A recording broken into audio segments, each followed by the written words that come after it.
Hi, and welcome to episode 3 of Around the World this week on your favorite channel. Without wasting any second of your time, let's jump right into what we successfully covered or uncovered this week. Let's go. You will not believe this one. The world's first AI minister has been introduced into the parliament. This is as crazy as you can think it. Albania has officially become the first country in history to give AI the capacity to govern. Her name is Diela, meaning son in Albania, and during her official 3-minute speech, this is what she had to say. Some have labeled me unconstitutional because I am not human. That hurt me. She further went ahead and quoted, "Let me remind you, the real danger to constitutions has never been machines, but human decisions made by those in power." And if you think about it, she has a point. And this AI's role is to oversee all government tenders and contracts. And the whole idea is that this will massively reduce corruption. Because how do you even start to bribe an AI? AI has no wants, no needs. AI doesn't need a vacation.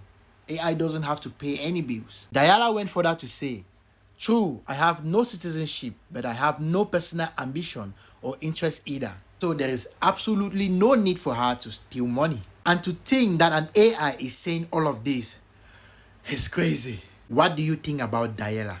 Is it a good idea or a bad idea?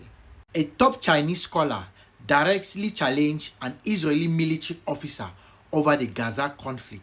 An unusual confrontation went viral over the Xiangshan Forum in Beijing. A top Chinese scholar directly confronts an Israeli military officer over the Gaza conflict. During a heated debate, Professor Yan Xuetong, one of China's leading international relations scholars, accused Israel of unaliving tens of thousands of civilians in Gaza. Killed more than 70,000 civilians. He told Israel's defense attaché, Yan Xuetong, that when women and children are unalive, the military loses all legitimacy. He quoted, "Your army should target terrorists and not children and women. No one believes this kind of propaganda except a few Israelis. Factual truths are not decided by one government, but by the international community." Your military people should shoot the terrorists, not the children, not the women. However, Shoshan pushed back by saying Israel tries to avoid harming civilians. We really do all what we can not to hurt the citizens. But Yan countered with analogies asking if during a bank robbery, one should shoot hostages and bystanders instead of the criminals. The exchange highlighted Beijing's stronger pro-Palestinian stance, as Yan also urged Israel to work with the UN and accept a two-state solution. The solution is that go to the UN, work with the UN, and agree the two-state solution to establish a state of Palestine. Then you have two states, and you can work together with the Palestinians together to fight against terrorism. The very moment now trending across Chinese and international media shows how the Gaza war debate is playing out, not just on the battlefield, but on the world stage.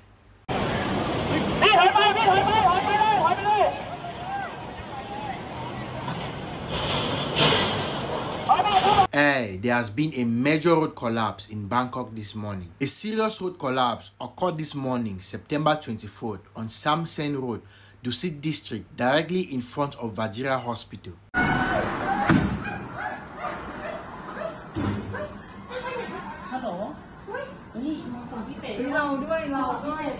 The collapse measures 30 times 30 meters and is about 50 meters deep. Initial reports point to a burst on the groundwater pipe as the cause. Authorities have sealed off the area and closed nearby intersections due to ongoing subsidence. Outpatient services at Vajira Hospital, several clinics and classes at Vajira University have been suspended. Fortunately, no injuries have been reported so far. Officials are working urgently to stabilize the site and restore utilities. Social media has been buzzing with claims that the war could end on September 23rd or 24th, 2025. The prediction stems from South African pastor Joshua Mlakela, who said in June that he received a vision of the rapture happening on this date.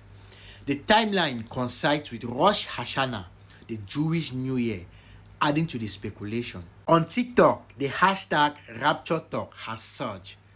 Some users say they have quit their jobs, sold belongings in preparations, while others are treating it with humor or skepticism. Mainstream Christians leaders stress that no one can predict the exact date of the rapture or end times. Many warn against panic and remind believers that such viral prophecies have surfaced and passed many times before. What do you think? Is this a moment of reflection or just another internet trend?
We are cooked.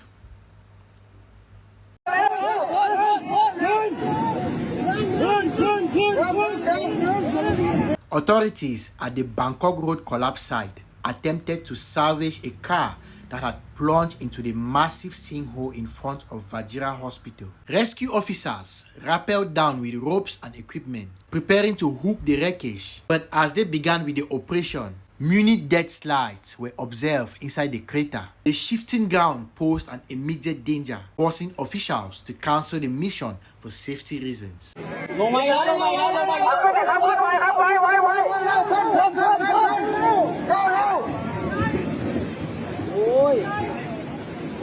Engineers warn that the soil around the collapse remain unstable and further operations will be carefully assessed before resuming. Fortunately, no injuries have been reported so far.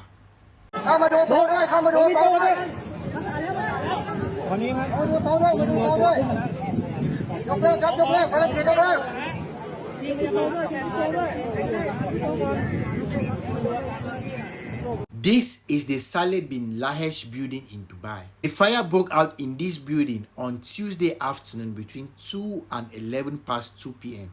in a 14-story residential building in Al Bashar near the Mall of the Emirates. Emergency services were alerted around 2 p.m. and the Dubai Civil Defense teams arrived at the scene within 6 minutes of receiving the report. 6 minutes of receiving the report. Residents were evacuated safely. Shaheen drones were used to assist in firefighting operations. These drones are built for high-rise firefighting. They can reach up to 200 meters and carry a 1,200-liter tank for water. There have been 0 casualties reported. After the flames were under control, cooling operations continued. The site will be handed to the appropriate authorities once those are fully completed. Within 6 minutes of receiving report, Dubai Civil Defense team arrived at the scene.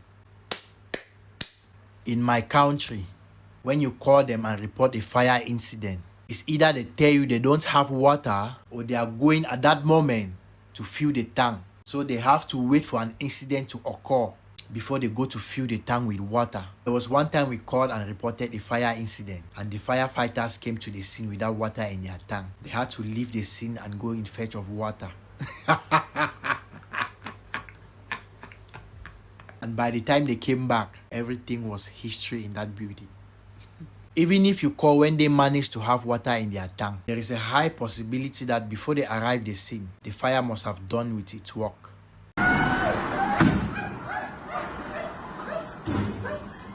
During the dramatic road collapse on Samsen Road in front of Vajira Hospital, one scene stood out. Amid the panic as the ground kept giving way and a vehicle even slipped into the sinkhole, a silver Toyota truck stayed firmly in place, seemingly unfazed by the chaos around it. Inside the crater, a car lay overturned, yet the Toyota did not budge. After careful assessment, the authorities decided that it was time to move the silver Toyota truck. And this is where it gets really interesting. Just minutes after the silver Toyota truck was relocated, the ground beneath where it had been parked all through collapsed as well. โอ้ยมาแล้วอุ้ยแรงมากถ่ายวิดีโอหรือเปล่าถ่ายอยู่โอ้ยแรงมาก Was this pure coincidence, incredible luck, or simply a matter of timing? For many onlookers just like myself, this silver Toyota truck was the unexpected hero of the day. Or what do you think? Hey, you will not believe this update. Imagine feeling sick and going to the hospital, and after the doctor's consultation, he prescribes a country as treatment. Sweden has become the first travel destination on prescription. Visit Sweden has introduced the Swedish prescription, a unique initiative where doctors can prescribe travel to Sweden as a complementary approach to conventional treatment. Grounded in research from Karolinska Institute, the program focuses on 3 key themes: nature, culture, and social prescribing. Activities range from forest bathing and sauna sessions to enjoying the Swedish fika tradition, all aimed at improving mental health, reducing stress, and enhancing overall well-being. Now, imagine feeling sick and going to the hospital, and the doctor prescribes a country like South Africa for treatment. Or a country like Ghana as treatment. or a country like Nigeria as treatment. Big joke, right? or a country like Cameroon as treatment. Not to talk of Central African Republic or Congo. So tell me, would you try this prescription? And which country do you think should be added to this prescription list? Hey, this one is crazy. Mark Zuckerberg is suing Mark Zuckerberg. Yes, you heard that right. In Indianapolis, bankruptcy attorney Mark S. Zuckerberg has taken legal action against Meta, the parent company of Facebook. The attorney, who shares the same name as Meta's CEO, claims his business page has been suspended 5 times in the last 8 years and his personal account 4 times. According to the lawsuit, Zuckerberg invested $11,000 in Facebook ads for his law firm, only to have the page suspended shortly after, leading to significant lost businesses. He accuses Meta of breach of contract and negligence, saying the suspensions were made for baseless and improper reasons. However, Meta responded saying that the account was disabled in error and reinstated, adding that they are reviewing the matter. So, who do you think will win the lawsuit? As for me, I'm definitely putting all my life savings on Mark Zuckerberg. People have sex in crazy places, including inside cars, and I know you have done it, but this one is different. A Russian tourist has been arrested at Bangkok's Suvarnabhumi airport after a viral clip showed him engaging in sexual activity in the back of a moving pickup truck in Phuket. Behind a moving truck, bro. Some people are legends. Identified as 23-year-old Georgie, he now faces a public indecency charge which carries a fine up to 5,000 baht. With current exchange, that should be about $155 or 132 euros. Police have also recommended that his visa be revoked and that he be banned from returning to Thailand. Authorities say the case is a reminder that strict laws around public decency are enforced to protect the country's image and cultural values. So what do you think about this? Can you do the do behind a moving truck? And And that's a wrap for this week's edition of Around the World This Week. If you found this interesting or helpful, kindly subscribe, drop a comment, hit the like, and also hit that bell so you never miss a weekly recap. Also, let me know in the comments which stories surprised you the most and if there is any particular headline that I missed this week. And if you want daily updates, kindly follow me on TikTok where I break down global news every day. I will be back next weekend with everything that you need to know from around the globe. See you then.